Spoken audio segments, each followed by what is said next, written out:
Bismillahirrahmanirrahim. Alhamdulillahi Rabbil Alamin. Wassalatu wassalamu ala asyrafil anbiya'i wal mursalin.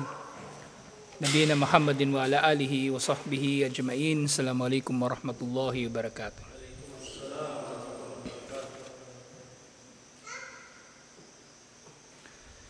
So ngayon, dun pa rin tayo sa janazah. Alhamdulillah. Natapos na natin nung nakaraan yung pagbuhat sa janazah at ang pagdadala dito sa libingan. So inshallah, al-mas'alatu thamina, dafnul mayyit wa sifatul qabr wa ma yusannu fihi. Ikawalong aralin ang paglilibing sa patay at ang itsura o yung sifa, katangian ng libingan. Paano ginagawa yung libingan, yung hukay, at ano mga sunna dito. Siyempre yung sunna na tinutukoy dito, ano ang isinabatas? Okay, ano ang isinabatas sa mga paglilibing. Pero siyempre, sa paglilibing nga, di ba sa Islam, nakikilala natin yung hugis na lahad na parang may step yung libingan. Pero actually kung maililibing yung bangkay ng yung simpleng hukay lang, parang hukay ng puting, ganun, ng pundasyon, simple lang talaga, walang problema. O kaya maililibing yung mga tao sa isang mass grave, marami sila, wala ring problema. Wala ring problema. Ang wajib kumbaga sa paglilibing ay matakpan ng bangkay. Matakpan talaga ang bangkay, inshallah. Pero syempre kung may pagkakataon, wag natin ipagkait sa ating mga sarili ang pagkuha ng gantimpala ng kumpletong pagsunod sa sunnah. Kaya nga kapag naglilibing tayo, sa sinasabi nga natin, Bismillah, sa ngalan ni Allah, wa ala millati Muhammadin sallallahu alaihi wasallam, at ayon sa relihiyon ni Propeta Muhammad sallallahu alaihi wasallam. So yun ay sunna na sinasambit sa paglilibing. So naglilibing tayo ayon sa kaparaanan natin bilang mga Muslim. Na kung ganito yung paraan na paglilibing sa Islam, sa hukay, ibig sabihin hindi pinahintulutan ng Muslim ay maililibing sa yung apartment na tinatawag, yung nicho. So dapat sa lupa talaga siya inililibing. At syempre, yung pagkikremate, hindi rin ito isinabatas. Liban na lang kung kailangan katulad doon sa nangyari sa panahon ng COVID, ng pandemic. Pero kung gugustuhin ng Muslim magpa-cremate siya, hindi pwede. Hindi pwede. Ililibing siya dapat sa paraan ng sunna ni Propeta Muhammad sallallahu alaihi wasallam, kahit ihabilin pa niya ito. Kahit ihabilin pa niya ito hanggat maaari ay ipatutupad ng kanyang mga kamag-anak ang paglilibing ayon sa kaparaanan ni Propeta Muhammad sallallahu alaihi wasallam. Wa isannu an yu'makul kubur. Yu'mak ibig sabihin palalalimin. Sa sunna na palalimin ang libingan, wa an yusa. Sunna na gawin din ito na malawak o malapad. Na syempre sapat na lapad na maililibing ng maayos yung katawan, yung bangkay, at sinasabi pa nga maaaring makakapasok doon sa ilalim yung maglilibing. Na hindi ito kumbaga kasi kung makitid yung hukay, iuhulog lang doon yung bangkay, hindi ganon. So merong bababa doon at hahawakan, aalalayan yung bangkay. Dahil lang patay sa Islam ay pinangangalagaan natin katulad ng kung paano natin pinangangalagaan ng buhay. Kung yung buhay, hindi natin binabalian ng buto, so ganoon din yung patay. Hindi natin binabalian ng buto sa pamagitan ng maling pagtrato dito. Wa an yulhada fihi, at ito na yung lahad na unique sa pamaraan nating mga Muslim sa paglilibing. Wa huwa an yuhfara fi ka'il kabri hafratan fi janibihi ila jihatil qiblah. So yung lahad, ito na yung paghuhukay na merong, kumbaga,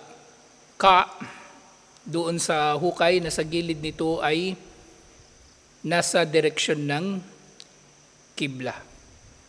So yung libingan, ideally, ang direksyon nito, kung nandito tayo sa Pilipinas, ang kibla ay nasa west. Ang libingan, ang direksyon nito ay north to south. Not necessarily yung ulo nakaharap sa kibla. So ito yung mas tama. Yung lahad, yun yung nasa direksyon ng kibla. Pero syempre, dahil ito ay sunnah, at ang wajib ay ang mailibing ng maayos lang ang bangkay, kahit nga walang lahad, walang problema. So kung halimbawang yung nailibing ay yung ulo niya iniharap sa kibla kasi ganun yung paniniwala ng iba, wala na namang problema. Hindi kailangan pag-awayan yun. Hindi kailangan pag-awayan. Kasi problema sa iba, yung maliliit na bagay pwedeng paumanhinan, kumbaga pinipilit nila. Kasi dominante, gusto nila sila yung masusunod. Parang ito, masjid natin. Kung totoo pwede naman ganun lang tayo eh. Pero yun nga, napihit ito. Kasi may mga nagko-komento doon kay Manong. Sino ba yun? Patay na.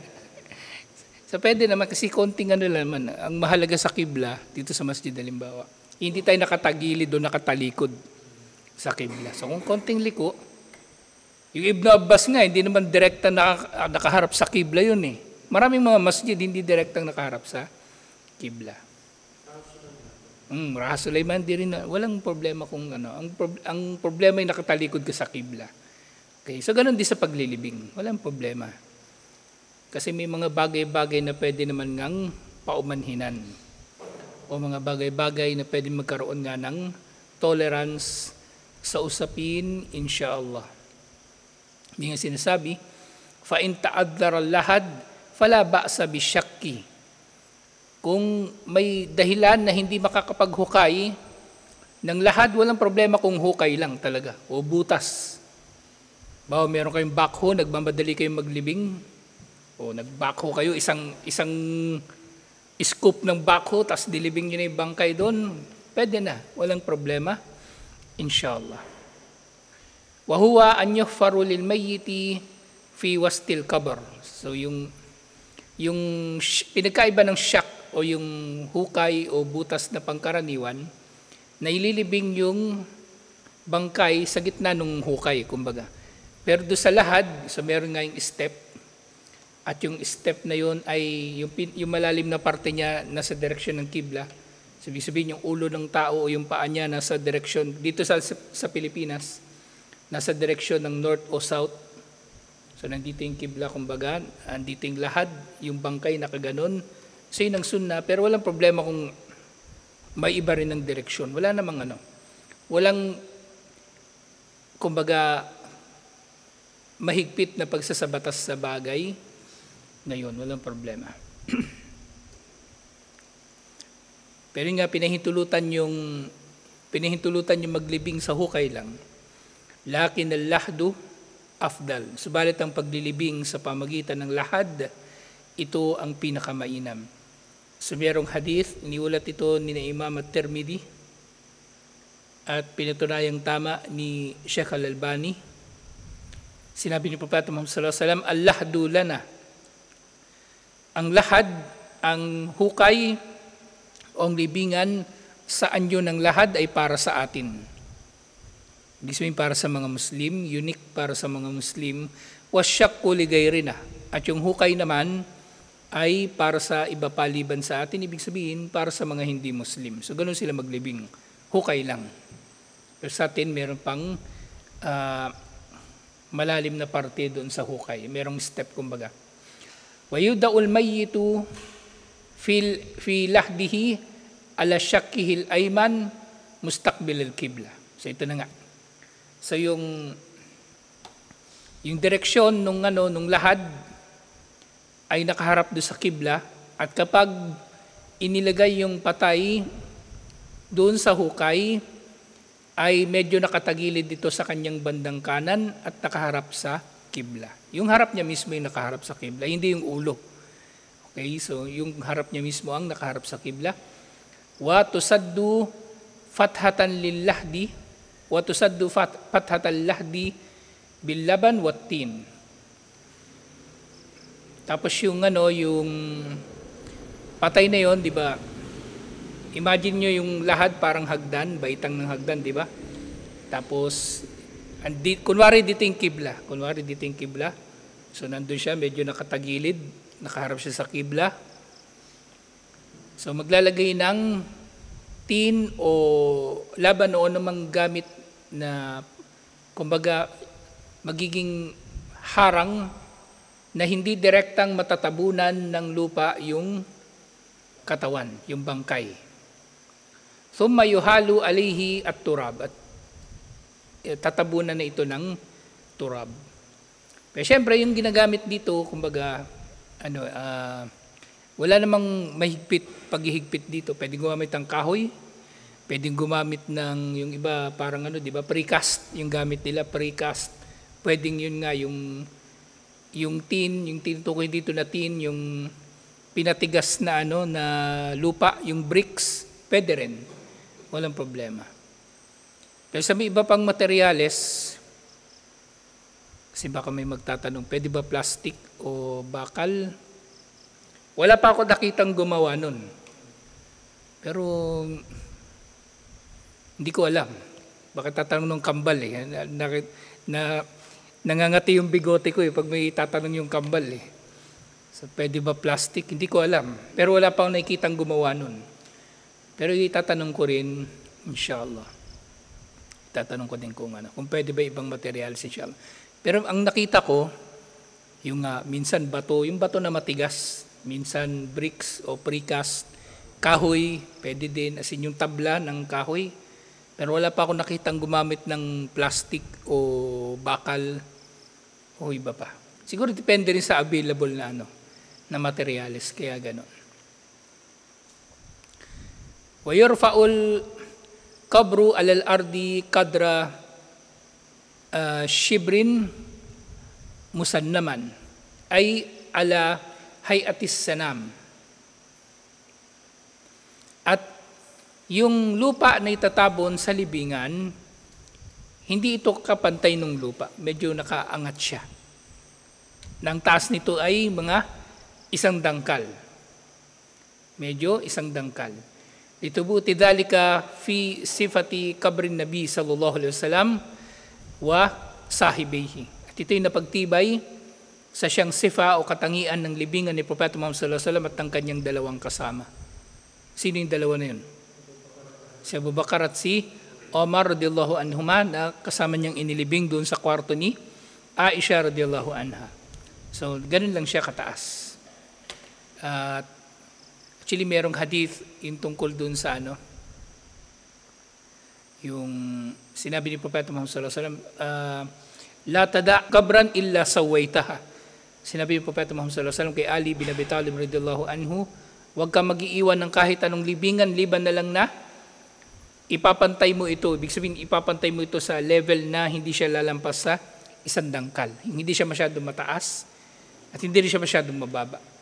Mataas na, kumbaga, abnormal na, hindi na normal na taas kasi may ibang tao, ginawa na nilang parang libingan ng kuffar, yung libingan ng mga Muslim. Pinapaligiran nila yun ng bricks o ng hollow blocks, parang iba may nicho, may lapida. May lapida pa. May bakal kung ano-ano. Hindi ganoon. So yung libingan, bakit siya inaangat? Para lang makilala ng mga tao na may nakalibing na doon.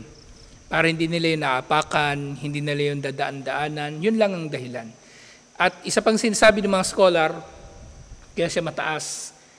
Gayun din, bukod doon sa lalim, so yung mataas na yun, so yung kung meron mga hayop, halimbawa yung hayop, yung huhukayin niya, mahirapan siya maghukay kasi malalim-lalim yung kanyang huhukayin, kasama pa yung lupa na nakaangat. So yun yung isa sa mga hikmah kung bakit nakaangat yun. Makilala na merong nakalibing doon at syempre hindi mapipinsala ng hayop yung bangkay. Kasi may mga hayop talaga na, na kumakain o kumbaga, attracted sila sa amoy ng bangkay. Lalo na aso, maghuhukay yun.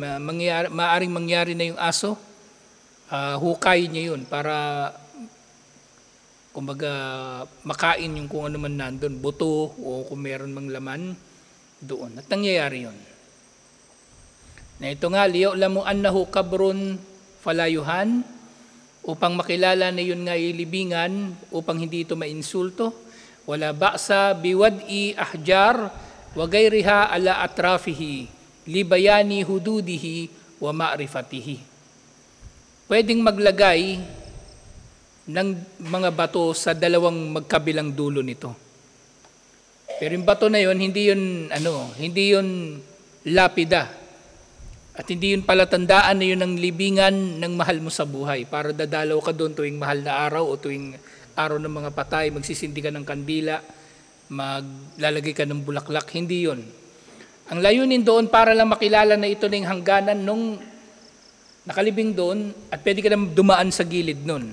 At hindi ka dadaan sa gitna. Hindi mo apakan, kumbaga, o hindi mo hahakbangan yung libingan na yun. Yun lang.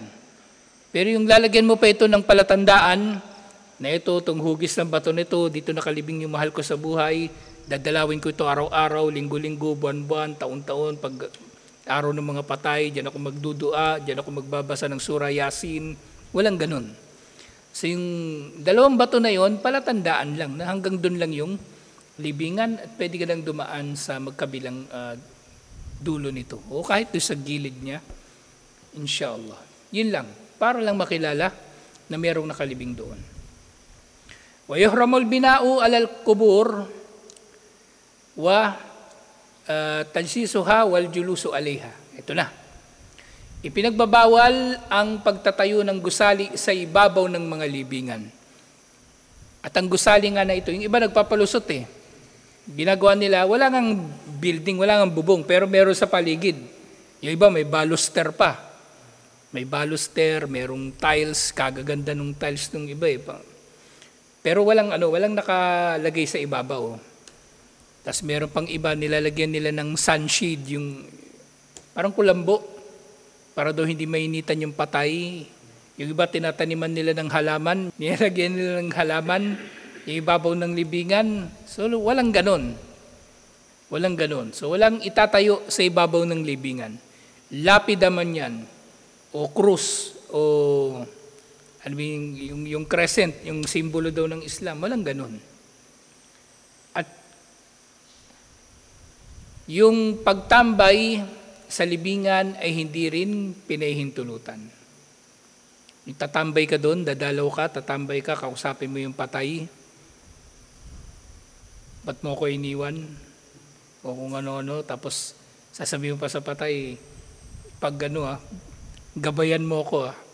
Parang yung kuffar, di ba? Pag may namamatay silang mahal sa buhay, tatay, gabayan mo kami. Hindi na pinaghinga yung tatay hanggang sa kamatayan. Kailangan pa silang babantayan. Walang ganun. Actually, shirk na nga yun Shirk na yun, yung ganun. Yung maniniwala yung Muslim, halimbawa, na yung hihiling siya doon sa patay ng kahit na ano. Minsan parang biro lang pero shirk yun. Sasabihin mo doon sa patay, gabayan mo ko, tulungan mo ko, hirap na ako sa buhay ko, sana magkasama na tayo, mga ganong bagay. Ba't mo kakusapin yung patay? Yung patay, hindi na nakarinig ng kung ano mong sasabihin, kahit anong drama mo. Baka mamaya niyan, kakadrama mo dyan, sapian ng demonyo yung patay, sumagot yun. Sige, sumunod ka na. Para dalawa na tayo rito. Yung mga ganun, ito yung problema pag na-influensyahan ng mga kuffar yung mga Muslim. Na-influensyahan ng mga kuffar yung mga Muslim. Oo, dumarating sa bawat tahanan ang tungkol sa Islam sa pamagitan ng internet. Pero nga, pupasok din sa bahay ng mga Muslim ang kufur, ang kawalang pananampalataya sa pamagitan ng internet. Kaya pangalagaan natin yung mga bagay na ito. Kama yukrahu al-kitabatu alayha. So, kinamumuhian ang pagsusulat, anumang pagsusulat sa mga libingan. So kahit minsan yung yung bato, yung ginagawang tanda na hanggang dito merong nakalibing, minsan sinusulatan pa yun ng tao. Pangalan, petsa, ano siya namatay, ganitong araw namatay, ano yung ranggo niya, lalagay nila, ito general to, lalagay nila yung sa bato, ito dating mayor, ito sultan ng ganito. Sa Marawi ang daming sultan, parang kada kanto doon may sultan eh. Actually, nung una pang panahon, marami ng sultan sa kanila. Hindi sila katulad ng Buayan, ng Maguindanao, ng Sulu. Isa lang yung sultan. Pero sa Lanao, kahit nung panahon pa ng Kastila, madami ng sultan sa kanila. Parang yung panahon ni Peter Going, panahon na ng mga Amerikano yun, meron daw siyang kilala 58 na sultan. 58, panahon ng Amerikano. Paano pa kaya ngayon? Baka 5,000 na. Yung mga sultan ng mga Maranao, sobrang dami. So lahat yun, lalagyan nila yun ng... Natatawa na nga lang sa kung ano nung may invento nilang pangalan eh. Kung ano na ng pangalan. Pati si Mar Rojas, ginawa pang sultan. Kung ano na lang. So yung mga ganun, hindi nyo kailangan ilagay sa libingan. Kasi walang saysay eh. Sige, libingan niya ni Kernel. Ano ngayon? Sinusulog naman yung, sinusulog, pinarurusahan naman sa libingan yung kernel mo, anong saysay? Tapos sige, nandiyan yung pangalan niya. Ba't hindi ka pa pwedeng magdua na malayo sa kanya? Kailangan pupunta ka pa doon sa libingan? Hindi na. Pwede ka magdua para sa sino mang namatay na mahal sa buhay, kahit wala ka doon sa harap ng libingan niya. Kasi nga, lahat ng ito, kapag ginawa ng Muslim, pinto na patungo sa shirk, lahat-lahat. At syempre, pinto patungo sa pagmamalabis. Pinto patungo sa kahit wala ka pang ginagawang shirk. Yun nga, ito ay ipinagbabawal at kinamumuhian.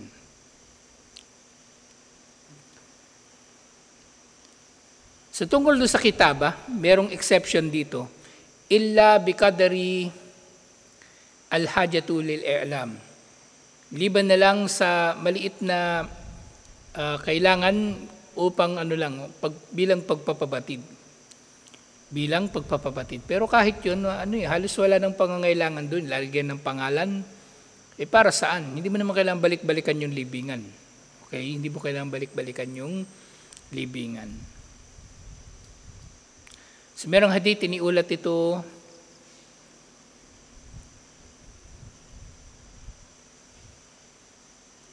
Hindi mo nagulat ito. Iniulat ito ni Imam Muslim at Imam At-Tirmidhi. Nahan Nabi sallallahu alaihi wasallam an yujassas al-qabr wa an yuqadu alayhi wa an yubna alayhi. So pinagbawal ni Propeta Muhammad sallallahu alaihi wasallam yung pagpapaganda sa libingan o ang maupo ang tao sa ibabaw ng libingan. Uupo siya. Kaya nga may may marka na yun ang mga hangganan ng libingan. At pinagbawal din niya yung pagtatayo ng mga gusali sa ibabaw ng libingan. So lahat ng yun ay ipinagbabawal. At meron pang dinagdag sa ibang ulat ni Imam At-Tirmidhi, wa an yuktaba alayha. At ang susulatan ito yung libingan. Susulatan, lalagyan ng karatula, lalagyan ng lapida o ano pa mang tanda. Walian na hada min wasail syirki wat taalluqu bil adriha. Yun na. Bakit bawal? Itong lahat ng ito ay daan patungo sa syirk. At taalluq bil adriha, ibig sabihin attachment, yung nahuhumaling ka na doon sa libingan na yun, doon sa nicho na yun, o ano pa mang tawag doon sa pinaglibingan. Ginawa man siyang lugar ng pagsamba. Espesyal na lugar ng pagsamba, na siyempre ito ay magiging bidaa sa makan. Kasi bidaa, di ba may iba't ibang bidaa? Bidaa sa qadar, sa bilang ng gawain, bidaa sa zaman, sa panahon ng gawain, bidaa sa dito, yung bidaa sa makan, yung iniugnay mo yung isang lugar sa paggawa ng pagsamba, yun ay nagiging bidaa. Malinaw na bidaa. Walang isinabatas, walang hadith. Na si Propeta Muhammad sallallahu alaihi wasallam pumunta sa libingan ni Numan at siya ay nagbasa ng Surah Yasin o nagdua o naglagay ng bulaklak, nagsindi ng kandila at kung ano-ano pa.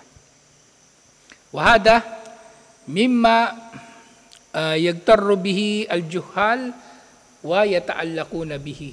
At ang mga ito ang nagiging dahilan na yung mga mangmang ay mas maliligaw palalo sa kanilang pagkahumaling sa mga libingan. Kaya nga sinasabi ko sa inyo, yung mga Shia ngayon tsaka mga Sufi, may mga vlogger na rin. Kaya kung may makikita kayong post na masyadong nagpapahalaga sa mga libingan, magpo-post siya, dito nakalibing si ganito, dito nakalibing si ganyan, dito nakalibing yung santo na ito. Kapag pumunta ka rito, may blessing. Asahan mo na Sufi yung tao na yun. Huwag mo nang ipapalo. Huwag mo nang ipapalo. Huwag kayong matutulad doon sa mga tao na nahuhumaling sa mga sikat. Kahit sino na lang, kung sino-sino na lang. Wala sa kasikatan ang kaligtasan. Ang marami sa kilala kong sumikat, bandang huli naligaw. Bandang huli naligaw. Hindi sa sinisiraan natin yung mga namatay na. Pero yung marami sa mga nakilala kong sumikat, yan na yung nangyari sa kanila. Bago sila namatay, naligaw sila. At si Allah ang huling maghahatol sa kanila. Pero yung nalalaman ko namang huling bagay na ginawa nila, pagkaligaw bago sila namatay. Yung kasikatan, walang saysay yan. Hindi sukatan ng tagumpay ni naman sa da'wa. Kung pasikatan lang, kaya kong pasikatin ng sarili ko. Pero hindi ko ginagawa. Walang saysay, walang silbi. Wa yuhramu aidan israjul kubur ay idaatuha. Sa pinagbabawal din yung paglalagay ng liwanag o ilaw sa mga libingan. Kahit anong klaseng ilaw, ito man ay kandila, lampara, gasera, lalo na yung Christmas lights, parol, so hindi pwede. Lima fihi minat tashabbuhi bil kuffar, dahil ito ay paggaya sa kuffar. Sa Saudi, may nakaugalian yung mga tao din kapag merong patay, naglalagay sila ng maraming ilaw doon sa labas ng bahay ng namatayan. Pero pinahintulutan niyo ng mga scholar kasi yung ilaw na yun, para makilala na nandun yung bahay nung kamag-anak nila na pupuntahan nila, madali nilang makikita. Yun lang. Pero walang kinalaman yun sa doon sa patay. May kinalaman yun sa ta'ziyah na matatalakay naman natin next week, inshallah. Ta'ziyah, ibig sabihin pakikiramay. So nakagawian nila yun, yung pag may bahay na maraming ilaw, yun ay bahay ng namatayan para madali siyang makita kung merong dadalaw na kamag-anak. Pero syempre wala na doon yung patay, hindi yun lamay, hindi yun burol. Buhay yung matatagpuan niya doon kasi yung patay syempre inililibing ng maaga. At ito nga yung problema din ngayon. So meron ng mga Muslim na pinatatagal nila yung paglilibing ng kanilang mga mahal sa buhay ng mga ilang oras lang para daw makahabol pa yung mga kamag-anak. Anong silbi? Bakit yung kamag-anak ba pagka nakarating doon, maabutan niya yung patay na hindi pa nalilibing, papasok yung patay sa paraiso? O magdudulot ito ng pakinabang sa kanila? Wala na. Huwad na kabanalan yun. Ito yung problema din sa tao. Maraming mga tao, walang hiya doon sa taong buhay, pero kapag namatay na, todo iyak naman siya. Doon. Todo iyak naman siya doon sa tao na yun. Walang ganun sa Islam. Pagka-ipokrito yun. So yun ay tashabbu bil kuffar, paglalagay ng ilaw. Wa idaatul mal, at pag-aksaya lang ng pera. Wa binaul masajidu alayha. Ito yung pinakamasama actually. Yung merong namatay na tao, tas magtatayo ka ng masjid sa ibabaw nito. Tatayo ka ng masjid sa ibabaw nito. Was-salatu indama was-salatu indaha o ilayha. At yun, magsasala ka malapit doon sa libingan o kaya nakaharap sa libingan. Kaya dapat kung meron mang sementeryo, halimbawa libingan ng mga Muslim, nasa labas yun dapat ng bakuran ng masjid hanggat maaari. At wala sa loob ng bakuran ng masjid nang hindi tayo nagsasala malapit dito. Walang problema kung yung libingan nasa harap ng direksyon ng kibla, walang problema. Wala naman siya sa bakuran natin hindi naman siya nakaharap, hindi tayo nakaharap talaga sa kanila kumbaga. Pero yung yung nandun sa, kasi yung iba, yung mga Shia, andyan mismo libingan nung libingan ni Ali, nandyan. Sabi nila, libingan daw ni Ali. Tas libingan ng mga awliya, ng mga ng mga Sufi. Ang pinakamatindi niyan, libingan pa ng propeta.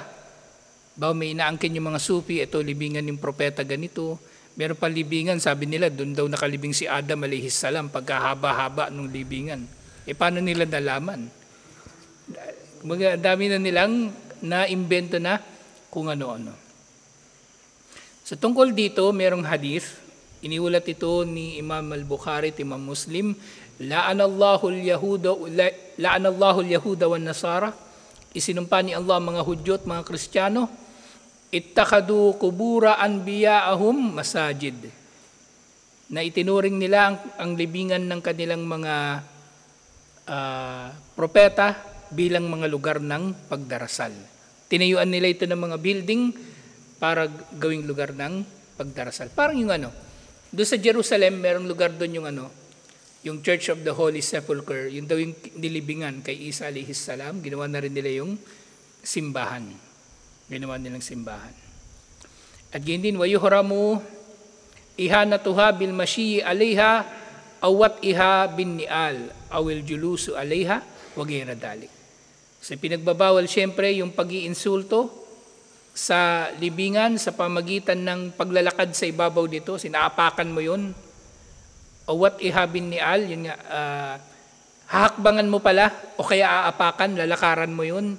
O kaya mauupo ka sa ibabaw nun at iba pang katulad nito. Iihian mo, susukahan mo, mga ganun. Doon ka mag-iinom. Doon ka hitit ng shabu. So yun ay lahat yun ay pang-insulto sa libingan. So merong hadith iniulat ni Imam Muslim, li'an yajlisa ahadukum ala jamratin fataharraka thiyabahu fataklusu ila jaldihi khairum min an yajlisa ala kabrin. Ang umupo ang sino man sa inyo sa uling, sa baga, at masunog ang kanyang damit at dumikit ito sa kanyang balat, mas mainam pa ito kaysa sa maupo ang sino man sa inyo sa libingan. Okay, so ibig sabihin may parusa din na napagtibay sa sunna yung pag-upo sa libingan. Walinahihi sallallahu alaihi wasallam anil wat'i alal kubur. At ito nga yung pagbabawal ni Propeta Muhammad sallallahu alaihi wasallam sa pag-apak sa mga libingan. At panghuli, وَيُسْتَحَبُّ عِنْدَ الْفِرَاغِ مِنَ الدَّفْنِ الدُّعَاء لِلْمَيِّتِ.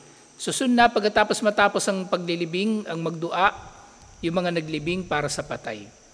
Lifi'lihi sallallahu alaihi wasallam فَإِنَّهُ كَانَ إِذَا فَرَغَ مِنْ دَفْنِ الْمَيِّتِ وَقَفَ عَلَيْهِ.